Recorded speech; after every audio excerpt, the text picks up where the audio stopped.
Hashtag Chame a Síndica, com Clarice Sanches. A boa convivência sempre requer boas práticas para a gente viver bem no coletivo, que é o nosso condomínio. É isso, Clarice Sanches, bom dia. Bom dia. É exatamente isso. É aquela coisa, a gente compra um apartamento ou aluga um apartamento, não para ficar lá no nosso buraquinho, né? Para compartilhar. Então, vamos falar sobre isso hoje. Vamos, porque eu até coloquei no começo do programa alguns conflitos. Queria que você citasse alguns mais comuns e, claro, depois como a gente pode fazer para evitar e ter essa boa convivência. Eu selecionei 5 que são os os clássicos. Então, assim, o barulho. Né? Respeitar a lei do silêncio, que vai das 22 às 7, ou, né, em alguns dias excepcionais que estiver no seu regimento interno, aí pode prolongar um pouquinho isso na área comum, fechada, para não incomodar os outros. Então, lembrar, né, que a sua bota agora da exposição, o seu salto quando chega de uma festa de madrugada, ou, sabe, algum barulho extraordinário, pega mais leve, verifica se aquilo não poderia estar também te incomodando se fosse o vizinho de cima. Ao contrário, né? Exatamente. Não é só barulho de quem está fazendo festa em casa, mas é o barulho da rotina mesmo que pode incomodar, né? Exatamente. Então, a gente tem que pensar muito isso antes de começar a virar rotina. Quem a gente chama quando o barulho incomoda? A síndica? Hashtag chame a síndica, com certeza. Eu sempre peço que não converse direto com o outro morador, que interfone, porque se você não está legal, o outro pode também não estar. Então, a gente também não sabe o que está acontecendo. Então, o síndico, né, ele está capacitado para isso, ele está orientado para fazer esse diálogo da melhor forma possível. Mesmo quando o síndico não mora no prédio, como você, que é síndica profissional. Mesmo quando não mora, porque assim, também não é uma emergência, né? Dá para você, no outro dia, mandar mensagem para a síndica ou relatar no e-mail do condomínio, porque a gente precisa fazer essa mediação, porque nada mais é do que um conflito que hoje está tudo bem, mas amanhã vira uma bomba. Qual que é o segundo? O segundo, então, seriam áreas comuns. Eu vi você citando ali também, né? É uma palavra que eu não gosto muito, mas é o bom senso de usar a área comum. Você está usando agora, seu filho está brincando, terminou, arrumou. Porque o próximo quer receber da melhor forma possível. Ele também paga o condomínio para manutenção desta área comum.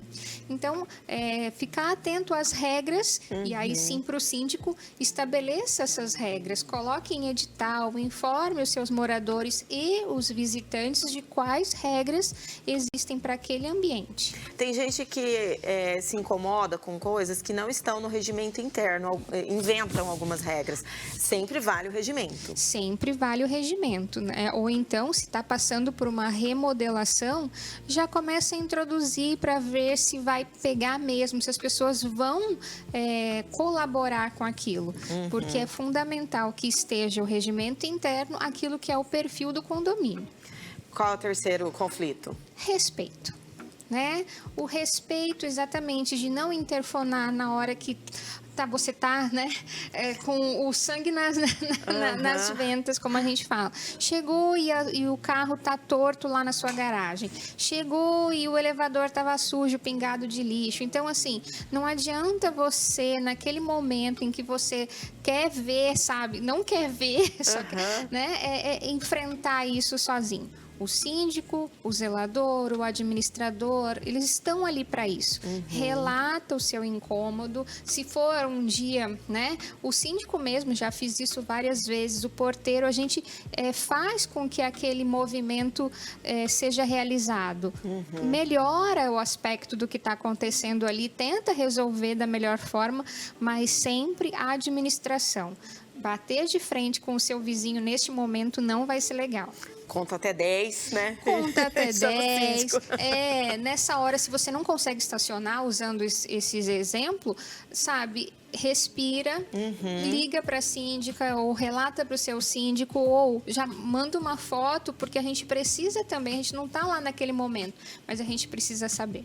Tem mais 2 situações ainda. Tem pet. Pet, é verdade. Pet é uma coisa que eu tenho, né? Então a gente precisa atender muito às necessidades também do animal. Ah, eu quero um animal super mega power enorme que solta muito pelo, mas o meu apartamento é pequeno.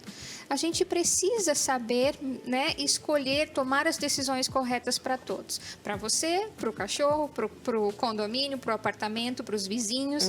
Então, assim, pensar muito bem antes de tomar essas decisões. Se você também é uma pessoa que fica muito tempo, trabalha muito tempo fora, aguarda um pouquinho, sabe? Não adota agora, ou pelo menos adota 2, porque ele vai sentir. Então, a gente precisa aprender a pensar no bem-estar do animal também. Mas o que vale nesse caso do pet? Dá um programa só disso, né? É a regra dentro da unidade. Um programa só? Programa inteiro, não só o quadro. Porque às vezes tem morador que reclama do cheiro, tem morador que reclama do porte mesmo do animal, mas tem alguma restrição com relação a isso? Não podemos mais restringir pets em condomínio. A gente vê alguns apartamentos em locação que o proprietário coloca isso em contrato. Então, a hora que você já vai procurar um apartamento, neste caso em específico, as pessoas já são de que aquele apartamento não pode ter pet, mas é o apartamento, o condomínio não. Então, aí você ver também, né, o tipo do perfil do condomínio, como são as regras, se, por exemplo, tem um elevador de serviço, né, ou uma entrada de serviço, faça, né, um movimento para utilizar isso da melhor forma possível.